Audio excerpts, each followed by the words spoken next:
I love you. Welcome back to our channel. ఈరోజు మనం ముందుగా ఛానల్తో లైక్ షేర్ సబ్స్క్రైబ్ చేసుకోండి.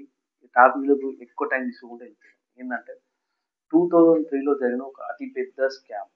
ఈ స్కామ్ ఎలా జరిగింది అంటే దీని గురించి కొంచెం డీటెయిల్గా మాట్లాడుకుందాం. 2003లో జరిగిన ఈ స్కామ్ వెనుక ఎంతమంది పొలిటీషియన్స్ ఉన్నారు, పోలీసులు ఉన్నారు అంటే గవర్నమెంట్ సపోర్ట్ లేకుండా ఆ రోజుల్లో 33,000 కోట్ల స్కామ్ జరిగిందంటే ఎవరు నమ్మరు. 33,000 కోట్లు అఫీషియల్ నెంబర్, అన్అఫీషియల్ గా ఇంకెన్ని వేల కోట్లు కూడా తెలియదు. దీని గురించి కాకుండా మనం ఒకసారి స్కామ్ 1992. ఈ స్కామ్ 1992 అంటే హర్షద్ మెహతా స్కామ్. ఇది తెలియని వారు ఎవరు లేరు. రీసెంట్ గా సిరీస్ వచ్చే చూశారు, ఓకే, దాని గురించి అది కొంచెం ఫేక్ ఉండొచ్చు, కొంచెం అందులో రియల్ గా చూపించవచ్చు. బట్ ఏది ఏమైనా 669 కోట్లు ఎస్బీఐ నుంచి వెళ్ళి గల్లంతైనాయి అంటే మామూలు విషయమా? అది అంత ఫిక్స్డ్ డిపాజిట్ వేసుకొని అంత అంటే ఆ రోజులలో 1992 టైంలో ఫిక్స్డ్ డిపాజిట్ పెట్టుకున్న అమౌంట్లను బ్యాంక్ ఎస్బీఐ బ్యాంక్ అనేది హర్షద్ మెహతాకు అప్పుగా ఇస్తుంది 669 కోట్లు. అంటే మా చిన్న ఫిగర్ కాదు ఆ టైంకి. 1992కి 669 కోట్లు అంటే ఒకసారి మీరు మీ ఊహకే వదిలేస్తున్నారు. ఆ స్కామ్ జరిగింది, బయటపడ్డది. హర్షద్ మీద దాని వల్ల జైలుకి వెళ్ళాడు. తర్వాత హార్ట్ అటాక్ వచ్చి జైల్లోనే చనిపోయాడు. అది జరిగి కొన్ని రోజుల తర్వాత ఒక 7-8 సంవత్సరాల తర్వాత జరిగిన స్కామే 2003 తెలుగు స్కామ్. ఈ తెలుగు సాధారణ మధ్యతరగతి కుటుంబానికి చెందిన ఒక వ్యక్తి. వాళ్ళ ఫాదర్ ఏంటంటే రైల్వే ఎంప్లాయ్, ముస్లిం కమ్యూనిటీ చెందిన వ్యక్తి, రైల్వే ఎంప్లాయ్. ఫాదర్ ఏంటంటే హార్ట్ అటాక్, డయాబెటీస్ వల్ల చనిపోతుంది. వాళ్ళ ఫాదర్ చనిపోయిన తర్వాత ఈ కుటుంబ బరువు బాధ్యతలన్నీ మనం నిలబడతాయి. అర్థం కాదు ఏం చేయాలి. ఆ టైంలో స్కూల్కి వెళ్ళే టైంలో వెజిటేబుల్స్ తర్వాత ఫ్రూట్స్ ఎక్కడికి స్టేషన్కి ఏమో ఫ్రూట్స్ తీసుకుపోయి అమ్ముతాడు, తర్వాత వెజిటేబుల్స్ ఏమో బయట అమ్ముతాడు. ఫ్యామిలీ అంతో ఇంతో కొంచెం పెద్ద కొడుకు కాబట్టి, ఎల్డర్సన్ కాబట్టి నెట్కి వచ్చాడు. తర్వాత బీకామ్ గ్రాడ్యుయేషన్ కంప్లీట్ చేసుకొని ముంబైకి వెళ్తాడు. ఎందుకంటే ఇక్కడ మనకు అతను ఉట్టి పెరిగింది ఏంటంటే బెంగళూరులో ఏంటంటే మన బెల్గాం, కనపూర్లో ఉన్న బెల్గాం. ఇక్కడ కొంచెం అది ఎదుగుదల లేదు, లైఫ్ ఇటుకే అయిపోతుందని బాంబే షిఫ్ట్ అవుతుంది. బాంబే షిఫ్ట్ అయిన తర్వాత మనోడు దొరికింది బీకామ్ కాబట్టి ఆ బీకామ్ను దానికి సంబంధించిన జాబ్ ఎత్తుకుంటూ ఒక చిన్న కంపెనీలో జాయిన్ అవుతాడు.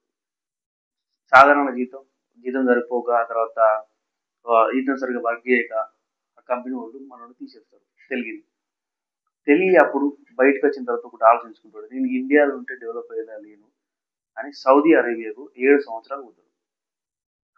ఆడ ఫస్ట్ మంచిగా వర్క్ చేసిన తర్వాత 7 ఇయర్స్ ఇక కొంచెం కంప్లీట్ చేసుకున్న తర్వాత కొంచెం అమౌంట్ గెయిన్ చేసుకొని సంపాదించుకొని బ్యాక్ టు ఇండియా వస్తాడు.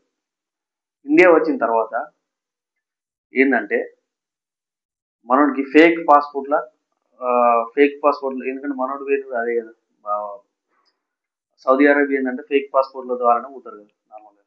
అది ఫేక్ పాస్పోర్ట్లు ఇచ్చి దుబాయ్కి, తర్వాత సౌదీ గల్ఫ్ కంట్రీస్ అన్నిటికీ పంపడానికి ఒక చిన్న కంపెనీ పెడతాడు. ఫేక్ పాస్పోర్ట్లు ఇచ్చి అది చేసిన తర్వాత అందరిని పంపుతున్నాడు, కంపెనీ మంచిగా నడుస్తుంది. కానీ ఫైనల్గా ఒక విషయం ఏంటంటే మనోడు అరెస్ట్ అవుతాడు. ఏంటంటే ఫేక్ ఇమిగ్రేషన్ సర్టిఫికేట్లు ఇస్తున్నాడని అరెస్ట్ అవుతాడు. లోపడేసిన తర్వాత జైలు అంటే మామూలుగా ఉండదు. అక్కడ పోయిన తర్వాత కొన్ని పరిచయాలు ఏర్పడతాయి. ఆ పరిచయాలు జైలుకి వెళ్ళిన వాళ్ళకి ఏర్పడద్దు. ఎలాంటి పరిచయాలు ఏర్పడద్దు, మనకి అలాంటి పరిచయాలు ఏర్పడ్డాయి. రతన్ సోనా అనే ఒక వ్యక్తి ఫేక్ స్టాంప్ పేపర్ స్కామ్ మీద లోపలికి వచ్చింది. చిన్న స్కామ్, ఆ టైంలో చిన్న స్కామ్, నార్మల్ స్కామ్ చేసి లోపలికి వచ్చింది. అతనితో ఇతనికి పరిచయమే, అక్కడ పెద్ద గ్యాంగ్ ఉంటుంది, వాళ్ళందరితో కలిసిపోయి తెలియ ఏంటంటే బయటికి వచ్చేటప్పుడు మైండ్లో ఒకటి ఫిక్స్ చేస్తాడు, ఈసారి చేస్తే కొడితే కుంభస్థలాన్ని కొట్టాలని. బయటకు వచ్చి ఇద్దరు కలిసి ఫేక్ సర్టిఫికేట్లు తర్వాత ఫేక్ స్టాంప్ పేపర్ తయారు చేస్తారు, స్టార్ట్ చేస్తారు. ఇద్దరు కలిసి బాగానే fake stamp paper scam start చేస్తారు. వీళ్ళు అనుకున్నంత డబ్బు అయితే వస్తలేదు, కస్టమర్ అయితే పెరుగుతున్నారు. వీళ్ళు ఏంటంటే మళ్ళీ దొరికిన తర్వాత లోపలికి తర్వాత తెలిసి ఏం ఆశిస్తాడు అంటే రతన్ సోనా తోటి సెట్ అవ్వట్లేదు. ఇద్దరికి క్లాష్ వచ్చి డిఫరెన్స్ వచ్చి ఇద్దరు విడిపోతారు. తెలివి ఒకే మైండ్తో ఉన్నాడు, ఏంటంటే స్కామ్ చేస్తే పెద్ద చేయాలి, అంటే వితౌట్ గవర్నమెంట్ సపోర్ట్తో మనం ఈ స్కామ్ చేయలేము అని ఆలోచించి గవర్నమెంట్ ఆఫీసర్స్ని, తర్వాత పోలీసులని, తర్వాత పొలిటీషియన్స్ని అందరిని మీట్ అవ్వ స్టార్ట్ చేస్తారు. ఆ టైంలో లోకల్ ఎమ్మెల్యే వాళ్ళ దగ్గర ఉన్న లోకల్ ఎమ్మెల్యే వాళ్ళందరినీ కలిసి ఫేక్ స్టాంప్ పేపర్లు తయారు చేయడానికి, అయితే ఇట్లా పోతే మనం పోలీసులు దొరుకుతున్నాం కదా, గవర్నమెంట్కి మనం అట్టిన పట్టుబడుతున్నాం అని రిజిస్ట్రేషన్ కోసం, స్టాంప్ పేపర్ రిజిస్ట్రేషన్ కోసం ఏంటంటే ఒక ఎమ్మెల్యే ద్వారా స్టాంప్ పేపర్ రిజిస్ట్రేషన్ తీసుకొచ్చుకుంటాడు. తీసుకొచ్చుకున్న తర్వాత స్టాంప్ పేపర్ స్టాంప్ పేపర్ తెలియదంటే విపరీతంగా ఆ టైంలో ఆ ఆ జనవరిలో ఏంటంటే ఆ జనరేషన్ వాళ్ళకి తెలియ అంటే తెలియనోడు ఉండడు. 2003 ఆ టైంలో ఫేక్ స్టాంప్ పేపర్ కావాలంటే, అంటే ఫేక్ అంటే ఫేక్ అని కాదు, మనం ఏంటంటే నార్మల్గా ఇప్పుడు నాకు స్టాంప్ పేపర్ కావాలంటే నేను గవర్నమెంట్ ఆఫీస్కి పోవాలి, లేకపోతే బయట ఎక్కడైనా కొనుక్కోవాలి. కానీ తెలియ దగ్గర పోతే పని అయిపోతుంది. సేమ్ గవర్నమెంట్లో ఉన్నట్టే ఉంటుంది. గవర్నమెంట్ వాళ్ళు రిలీజ్ చేసినట్టు ఉంటుంది. ఎందుకంటే ఇది గవర్నమెంట్ లాగానే ఎందుకుంటుంది అంటే గవర్నమెంట్లో వాడిన మిషన్స్ తెలివి తీసుకొని సేమ్ అలానే తయారు చేస్తారు. అందుకు ఏంటంటే మనకు ఫేమస్. రిజిస్ట్రేషన్ చేయించుకున్న తర్వాత చిన్న కంపెనీ పెడతాడు. కంపెనీ పెట్టిన తర్వాత స్కామ్ అనేది స్టార్ట్ అవుతుంది. అప్పటి నుంచి ఏంటంటే పోలీసులకు, తర్వాత పాలిటిషియన్స్కి, తర్వాత గవర్నమెంట్ ఆఫీసర్స్కి వీళ్ళందరికీ అమౌంట్ ట్రాన్స్ఫర్ చేస్తూనే ఉంటుంది.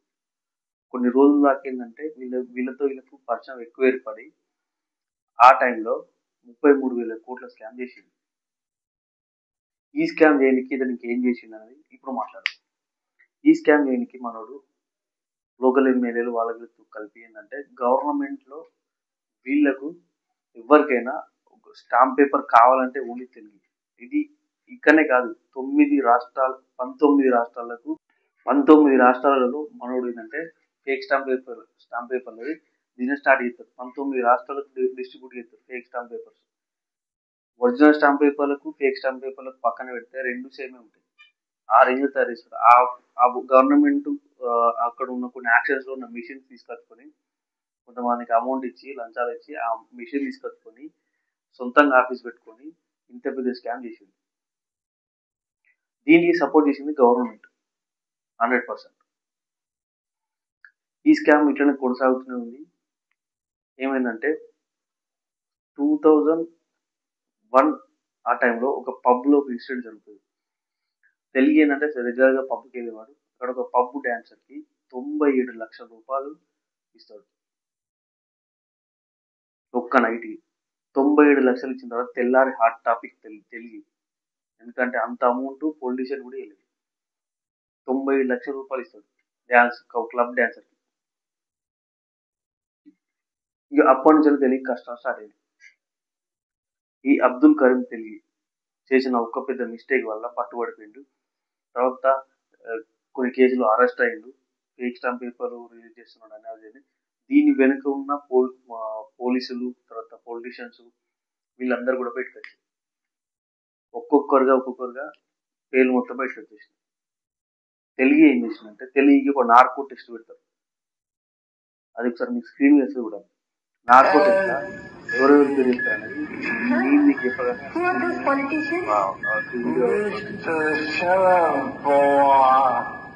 పెద్ద పెద్ద ఎన్సీపీ లీడర్స్ అందరూ